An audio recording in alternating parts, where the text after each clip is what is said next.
만약 당신이 죽은 적이 없다면 죽는 느낌이 어떤지 알 수 없겠죠. 그런데 태어난 지 3년도 안 된 아이가 자신이 어떻게 죽었는지를 정확히 설명한다면, 그것도 수십 년 전 실존했던 인물의 이름과 죽은 장소, 함께 있었던 사람들의 이름을 대면서. 이런 아이들이 전 세계에 2,500명 이상이 기록되어 있습니다. 연구자들이 수십 년에 걸쳐 검증한 사례들입니다. 단순한 상상이나 거짓말론 설명되지 않는 사례들이요. 오늘은 전생을 기억하는 사람들의 이야기입니다. 그리고 그 기억이 실제로 사실이었음이 밝혀진 충격적인 케이스들을 소개합니다. 20세기 중반까지 전생의 기억은 종교나 미신의 영역이었습니다. 아무도 진지하게 연구하려 하지 않았습니다. 그런데 1960년대 미국 버지니아 대학교의 정신과 의사 이언 스티븐슨이 이 주제를 학문적으로 연구하기 시작했습니다. 그는 40년 이상 전 세계를 돌아다니며 3,000건이 넘는 사례를 직접 기록하고 검증했습니다. 인도, 스리랑카, 레바논, 미국, 유럽. 그가 주목한 것은 주로 2세에서 7세 사이의 어린 아이들이 자발적으로 이전 생애를 이야기하는 경우였습니다. 이 아이들은 공통점들이 있었습니다. 자신이 살았던 마을 이름, 가족 구성원, 직업, 죽는 방식까지 구체적으로 묘사했다는 겁니다. 그리고 많은 경우 전생에서 입었다는 상처와 정확히 같은 위치에 선천적 흉터나 모반이 있었습니다. 스티븐슨의 뒤를 이어 현재는 같은 대학의 짐 터커 교수가 연구를 이어가고 있습니다. 그는 이렇게 말합니다. 이 사례들을 하나씩 들여다보면 우연이나 거짓말로는 설명이 안 되는 것들이 있다. 1998년 미국 루이지애나, 제임스 레이닝거라는 아이가 태어났습니다. 독실한 기독교 가정이었습니다. 전생이나 환생 같은 개념과는 거리가 먼 집이었습니다. 제임스가 2살이 됐을 무렵부터 악몽을 꾸기 시작했습니다. 매일 밤 비명을 지르며 깨어났습니다. 비행기가 맞았어. 기체에 불이 붙었어. 2살짜리 아이가 하는 말이라곤 믿기 어려운 내용들이었습니다. 그리고 낮에도 이상한 말을 계속했습니다. 엄마가 프라모델 비행기 밑에 불은 물체를 가리키며 저게 뭐야? 라고 했더니 제임스는 이렇게 답했습니다. 드롭 탱크야. 2살 아이가 2차 대전 비행기의 예비 연료 탱크 명칭을 알고 있던 거였습니다. 다큐멘터리를 보다가 일본 전투기를 제로라고 부르자 제임스가 정정해줬습니다. 저건 제로가 아니라 톤이야. 실제로 그 비행기는 일본 육군 3식 전투기로 연합국 코드명이 톤이었습니다. 어른 전문가도 헷갈리는 내용이었죠. 제임스는 자기 이름을 제임스 3세라고 쓰기도 했습니다. 그리고 자신의 전생 친구 이름을 잭 라슨이라고 말했습니다. 출격했던 항공모함 이름은 나토마 베이라고 했습니다. 아버지 브루스는 기독교 신자로 환생을 믿지 않았습니다. 그래서 아들이 틀렸다는 것을 증명하려고 직접 조사를 시작했습니다. 그런데 조사할수록 아들의 말이 맞아 들어갔습니다. USS 나토마 베이는 실제로 태평양에서 작전한 항공모함이었습니다. 잭 라슨은 실제로 그 배에 있었던 파일럿이었고요. 그리고 이오지마 전투에서 제임스 허스턴 주니어라는 파일럿이 실제로 격추되어 사망했습니다. 나중에 허스턴의 누나 앤 베런을 만났을 때 제임스는 처음 보는 이 노인 앞에서 자기 그림들을 꺼내 보여줬습니다. 앤은 울었습니다. 이 아이가 정말 제 동생 같아요. 이 사례는 버지니아 대학 의학 저널의 논문으로 발표됐습니다. 부모가 진술을 기록한 시점이 실제 파일럿이 누구인지 밝혀지기 전이었다는 점이 이 사례를 특히 중요하게 만듭니다. Here's James at age 3 going over a plane as if he's doing a pre-flight check. He would continue to say and do things that were puzzling, like the time his mom bought him a toy airplane. And I said, oh, look, there's a bomb on the bottom of it. He said, that's not a bomb, Mama, that's a drop tank. A drop tank? I'd never heard of a drop tank. James would reveal extraordinary details about the life of a former fighter pilot, mostly at bedtime. when he was drowsy. Bruce said, what happened to your plane? He said, it crashed on fire. And Bruce said, why did your airplane crash? And he said, it got shot. And Bruce said, well, who shot your plane? And I'll never forget the look on his face. He went, oh, the Japanese. Still, despite these extraordinary stories, Bruce remained dubious. Almost to prove they couldn't be true, he began to piece together the details James was sharing. And what he found, he says, shook him to the core. For in many instances, the stories appeared to match the facts. James seemed to be recalling real events, real people, in the life of a man who'd been dead for almost 60 years. With each passing month, little James Leiniger seemed to be peeling back memories of a past life. Ooh, hey. Vivid memories that scared and astonished his parents. Bruce had always said, what kind of plane did you fly? And he said, a Corsair. Yeah. He said a Corsair? He said the word Corsair. Not only did James remember flying a Corsair, he demonstrated knowledge of the plane's peculiarities, like the time he was flipping through a book about planes when he was 4. And he got to the Corsair and he said, that's a Corsair. And he goes, you know what? They used to get flat tires all the time. In fact, historians and pilots agree that the plane's tires took a lot of punishment on landing. Of course, this is a fact that could easily be found in books or on TV. But then, James began to offer up the kinds of specific details his parents say are harder to explain away. Another night, Bruce had come in and he said, do you remember where your plane took off? And he said it took off of a boat. Do you remember the name of your boat? Natoma. Do you remember what your name was? And he'd always say, James. But his name is James. It never really occurred to us. We thought he just wasn't understanding the question. So I said, do you remember any friends or anyone else that you flew with? And he said, Jack Larson. Bruce began doing some research. Almost immediately, he discovered that the Natoma was an actual ship, a small aircraft carrier in the Pacific called the Natoma Bay. And Jack Larson, the Navy buddy little James recalled? Well, it turns out there was a pilot named Jack Larson who served aboard the Natoma Bay. In fact, he's alive and well and living in Arkansas. And it was like, holy mackerel. I mean, really, you could have poured my brains out of my ears. And I just couldn't believe it. And there were more clues. Around this time, James began signing crayon drawings and other artwork, James 3. One day I asked him why he's calling himself James 3. Well, it's because I'm the third James. And every once in a while you ask him that today, and he'll still say the same thing. And one day, while leafing through a new book about the Battle of Iwo Jima, Bruce turned to an aerial photo of the Pacific Island. James was seated nearby. He pointed to it and he goes, Daddy, that's where my airplane was shot down. And I said, what? That's my airplane got shot down there, Daddy. And I just went blank. I couldn't say anything. By then, Bruce had become a man possessed, searching the internet, combing through military records, and interviewing men who served aboard the Natoma Bay. Finally, a breakthrough. He learned that there was just one pilot from the squadron killed at Iwo Jima. That pilot, James M. Houston, Jr. Is this why little James was calling himself James 3? It just crystallized in my mind.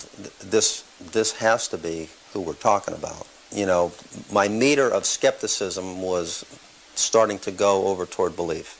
When little James would describe being shot down, he told of how his plane had sustained a direct hit on the engine. We had an airplane, and I said, well, can you show me where it was? And he pointed right up to the front of the engine.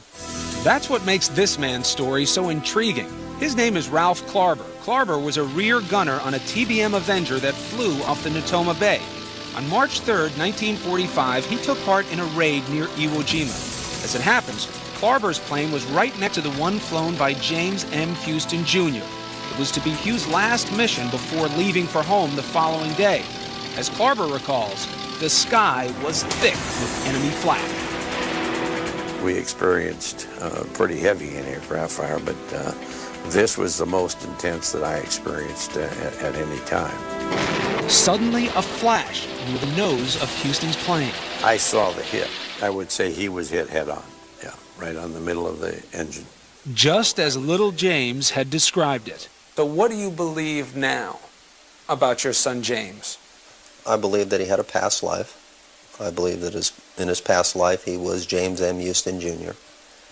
And he came back because he wasn't finished with something. And that's essentially what I believe. 스티븐슨 박사가 3,000건 연구 중 가장 주목한 것은 단순한 기억이 아니었습니다. 몸에 남겨진 흔적이었습니다. 전생에 총을 맞아 사망했다고 주장하는 아이들이 있었습니다. 스티븐슨은 이 아이들의 몸을 살펴봅니다. 그리고 충격적인 사실을 발견했습니다. 약 15개의 사례에서 아이들의 몸에 2개의 모반이 있었습니다. 하나는 작고 깔끔한 구멍 모양, 또 하나는 크고 불규칙한 상처 모양. 총알이 들어간 자리와 뚫고 나간 자리였습니다. 스티븐슨은 이것을 실제 부검 기록과 대조했습니다. 위치가 정확히 일치했습니다. 그리고 또 다른 사례. 터키 한 아이가 태어났는데 오른쪽 귀가 선천적으로 없었습니다. 이 아이는 말을 시작하자마자 이렇게 말했습니다. 나는 전생에 이 근처에 살던 농부였어. 사냥꾼이 실수로 쏜 총에 오른쪽 머리를 맞아 죽었지. 조사 결과 실제로 그 마을에서 5인 사격으로 사망한 농부가 있었습니다. This boy was born without a right ear, but with memories of the life of a man who was shot in the head.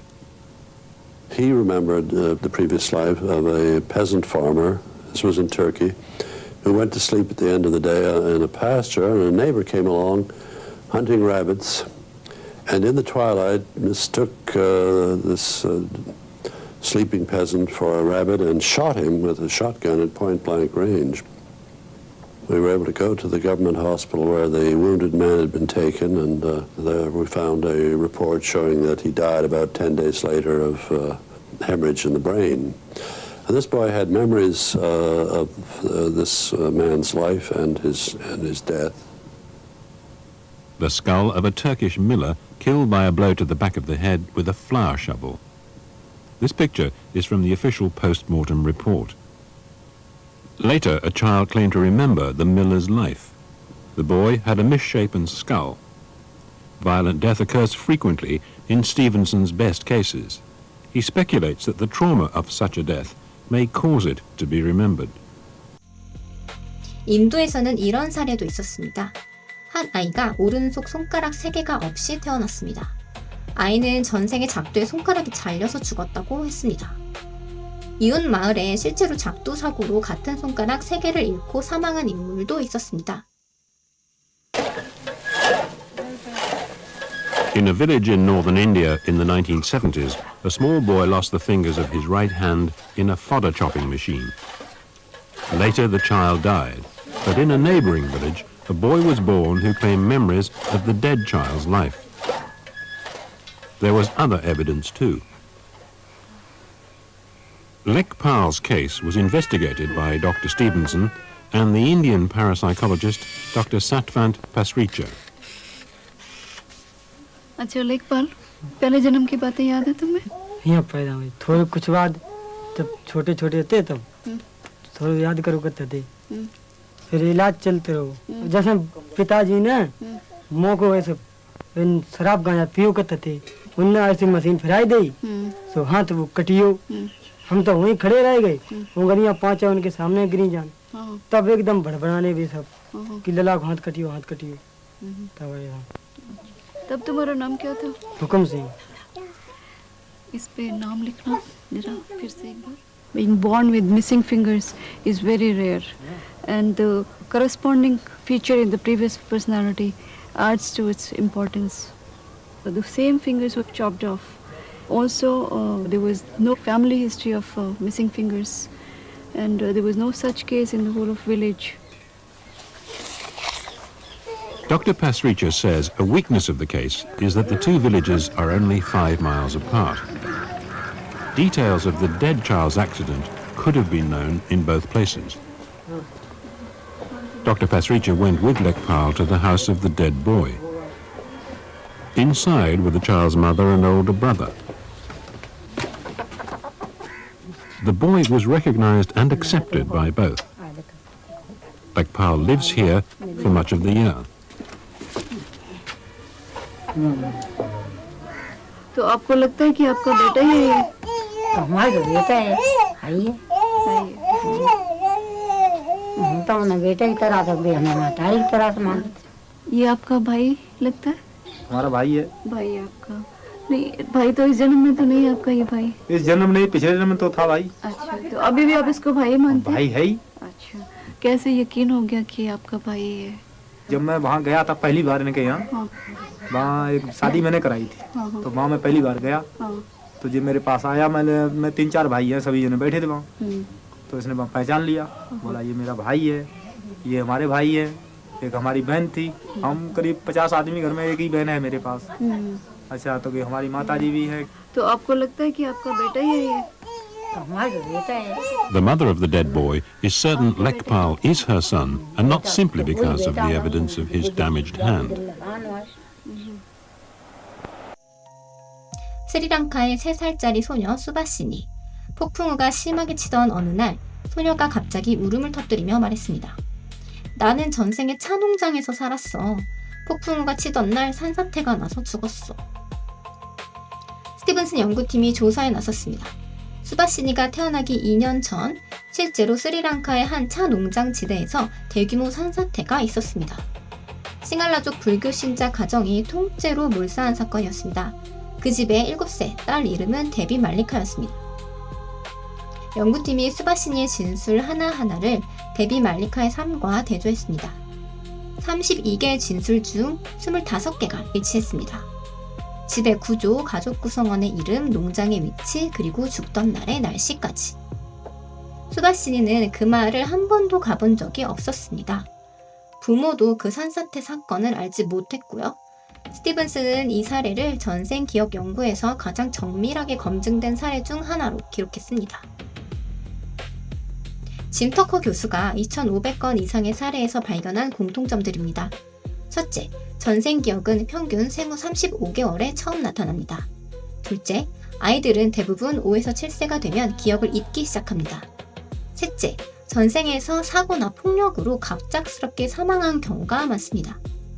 넷째, 전생의 사망 부위와 같은 위치에 선천적 모반이 있는 경우가 전체의 35%에 달했습니다. 그리고 가장 충격적인 공통점, 아이들이 말한 전생의 인물이 실제로 존재했음이 확인된 비율이 연구된 사례 중 70% 이상이었습니다. 과학계 주류는 여전히 회의적입니다. 어린아이들은 부모나 주변의 이야기를 들어 기억을 재구성하는 경향이 있다고 합니다. 문화적으로 한생을 믿는 지역일수록 사례가 훨씬 많이 보고된다는 통계적 편향도 있습니다. 그리고 확인된 사례 중 일부는 나중에 정보를 먼저 접하고 기억을 꾸며낸 것으로 밝혀지기도 했습니다. 그러나 제임스 레인인 것처럼 부모가 아들의 진술을 기록한 뒤에야 실제 인물을 찾아 나선 사례, 그리고 부검 기록과 정확히 일치하는 모반의 위치 등 이런 것들은 단순한 문화적 편향이나 기억의 재구성만으로는 설명이 어렵습니다. 전생을 기억하는 사람들, 그들이 말하는 것들이 사실로 밝혀질 때마다 우리가 죽음 이후에 대해 알고 있다고 생각했던 것들이 조금씩 흔들립니다. 어쩌면 우리 모두에게 기억이 있을지 모릅니다. 그냥 잊어버렸을 뿐이죠. 5살 이전의 어느 날 꿈과 현실의 경계가 흐릿했던 그 시간에 우리도 무언가를 알고 있었을지도 모릅니다. 네, 오늘 영상은 여기까지고요. 끝까지 시청해주셔서 감사합니다.